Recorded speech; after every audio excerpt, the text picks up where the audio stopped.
Hello বন্ধুরা, জ্যোতি দিদির রান্নাঘরে আপনাদের সবাইকে স্বাগত। আমি একটি ঠাকুরের গান করব। তুমি সবার পিতা মাতা, তুমি ভগবান। তুমি সবার পিতা মাতা, তুমি ভগবান।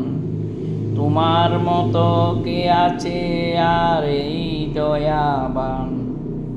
ও পরম পিতা গো, ও পরম দয়াল গো, তুমি সবার পিতা মাতা, তুমি ভগবান। তোমার মতো কে আছে আর এই দয়াবান?